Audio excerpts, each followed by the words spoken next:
ন্যায় প্রতিষ্ঠা হলে কেন টাকা বেশি হবে? আজকে আপনারা যারা এখানে যতজন উপস্থিত আছেন, অনেকের অসংখ্য জনের কষ্ট আছে, তার পকেটে টাকা নেই। ধরেন আমারই কষ্ট আছে যে আমার টাকার অভাব আছে, আপনাদের অসংখ্য মানুষের কষ্ট আছে, তার টাকার অভাব আছে। এটা স্বাভাবিক, সিম্পল। কেন আপনার টাকার অভাব আছে? হাদিস বলছে এই পৃথিবীতে ন্যায় নাই, এই দেশে ন্যায় নাই, এই জন্য আপনি গরিব। তো দেশে ন্যায় না থাকার সাথে আপনার গরিব হওয়ার সম্পর্ক কি? এটাই তো বড় আশ্চর্য বিষয়। এখন এই মুহূর্তে বাংলাদেশে কোনো জায়গায় যদি 500 টাকার ঘুষের লেনদেন হয়, তাহলে সারা বাংলাদেশের 18 কোটি মানুষ ওই 500 টাকার গরিব হয়ে যাচ্ছে। এই 500 টাকাটা আপনার পকেট থেকে জোর করে বের করা হচ্ছে না, কিন্তু আল্লাহ পৃথিবীভাবেই সাজিয়েছে। অন্যায় হবে, দুর্নীতি হবে, গরিব হবে, করছে আর একজন, কিন্তু তার প্রভাব আমি ভোগ করব। গত 16 বছরে যদি 80,000 কোটি টাকা পাচার হয়ে থাকে, তার মানে 18 কোটি মানুষ 80,000 কোটি টাকার গরিব হয়ে গেছে। কিন্তু ওইটা আপনি দেখতে পাচ্ছেন না যে আপনার পকেট থেকে কেউ হাত দিয়ে বের করে নিল, কিন্তু আপনার পকেট থেকে বের হয়ে যাচ্ছে। এটাই হচ্ছে অর্থনীতির সবচেয়ে বড় ভয়ঙ্কর মারপ্যাচ। আর যখনই ন্যায় প্রতিষ্ঠা হবে, অটোমেটিক টাকা বাড়তে থাকবে, আপনাদের বাড়বে, সবার বাড়বে। সারা পৃথিবীতে যদি ন্যায় প্রতিষ্ঠা হয়, সারা পৃথিবীর বাড়বে। আজকের আমেরিকা বা ইউরোপে অঢেল সম্পদ, তাদের ডেমোক্রেসি, গণতন্ত্রের কারণে, প্রযুক্তির উন্নয়নের কারণে এগুলো পরে। আজকের আমেরিকা এবং ইউরোপে অঢেল সম্পদ, আর আমার বাংলাদেশে 1 টাকাও নাই। মুসলিম দেশগুলোতে 1 টাকা নাই। তার সবচেয়ে বড় কারণ আগে কোনটা? আগে হচ্ছে তারা অন্যায় করছে, জুলম করছে, আমরা জুলমের শিকার হচ্ছে। 190 বছর যাবৎ এই দেশের সব ধন সম্পদ লুটে নিয়ে চলে গেছে। তাহলে বাদশাহ আলমগীর যখন ভারতের শাসক, তখন ভারতের জিডিপি সারা পৃথিবীর জিডিপির 30%। আর ব্রিটিশরা যখন ভারত ছাড়ে, তখন পাকিস্তান, বাংলাদেশ, ভারত মিলে সারা পৃথিবীর জিডিপির 3%, মানে 27% চুরি হয়ে গেছে 190 বছর। তাহলে আমরা গরিব কেন? আর একজনের জুলমের শিকার হওয়ার কারণে গরিব। পৃথিবীতে জুলম চলতেছে। আফ্রিকান মুসলিমেরা গরিব কেন? আফ্রিকান কান্ট্রিগুলোর সব খনিজ সম্পদ ইউরোপ আর আমেরিকা লুট করে নিয়ে চলে যাচ্ছে, এই জন্য আফ্রিকার মুসলমানেরা গরিব। আপনি যান, গিয়ে দেখেন।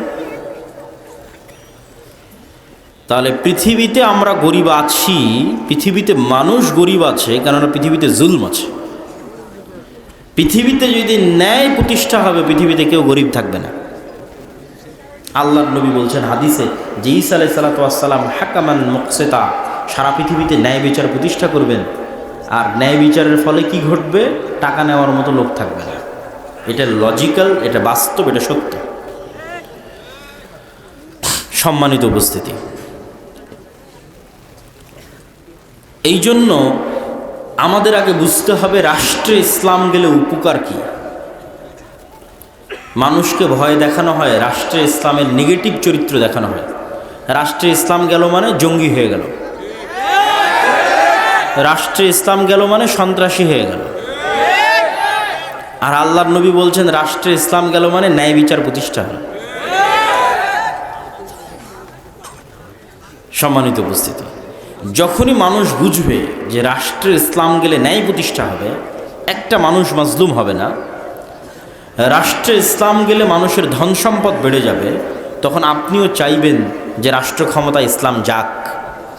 চাইবেন না? চাইবেন না? অবশ্যই চাইবেন। প্রশ্ন হচ্ছে যাবে কিভাবে?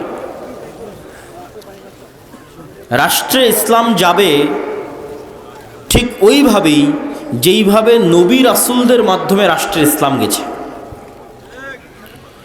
নবী রাসূলদের পদ্ধতির বাইরে আর কোনো পদ্ধতিতে পূর্ণাঙ্গ ইসলামের রাষ্ট্রে যাওয়ার কোনো উপায় নাই।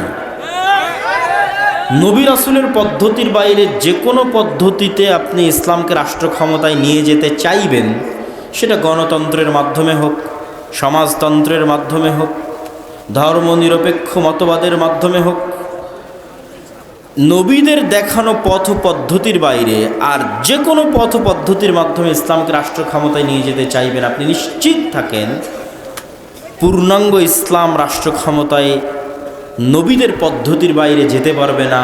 নবীদের পদ্ধতির বাইরে যে কোনো তন্ত্রমন্ত্রের মাধ্যমে ইসলামকে রাষ্ট্র ক্ষমতায় নিয়ে যেতে চাইলে সেটি বিকৃত ইসলাম যাবে, সেটি ভেজাল ইসলাম যাবে, সঠিক অবিকৃত ইসলাম যাবে না।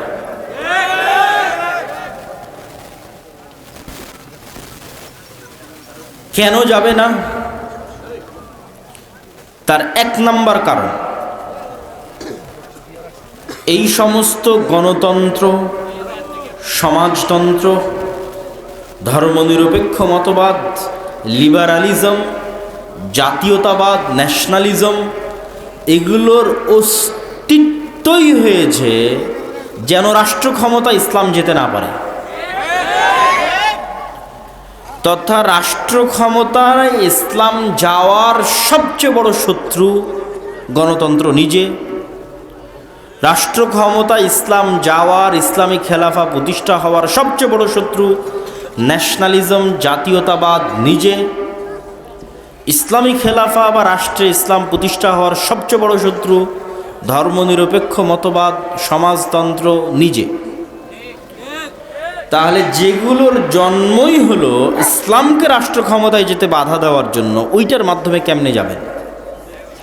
ওইটার মাধ্যমে যাওয়ার মানুষ চেষ্টা করছে, যাবে, কিন্তু সেটা বিকৃত ইসলাম, কম্প্রোমাইজড ইসলাম। ইসলামের অসংখ্য বিধিবিধানে ছাড় দিয়ে যেতে হবে। এভাবেই ওই সিস্টেমগুলো ডেভেলপ করা আছে। তাহলে আপনি আব্দুল্লাহ বিন আব্দুর রাজ্জাক, আপনি বলছেন কিভাবে যেতে হবে বলেন? অবশ্যই আমাদের মধ্যে ওই চিন্তা চেতনা থাকতে হবে। চিন্তা চেতনা যেন থাকে, এই জন্যই আমরা বক্তব্য দিচ্ছি, আলোচনা করছি যাবে কিভাবে। যাওয়ার এক নম্বর শর্ত হচ্ছে, ঈসা আলাইহিস সালাতু ওয়াস সালামের ক্ষেত্রে আল্লাহর নবী বলছেন তিনি ন্যায় বিচার প্রতিষ্ঠা করবেন।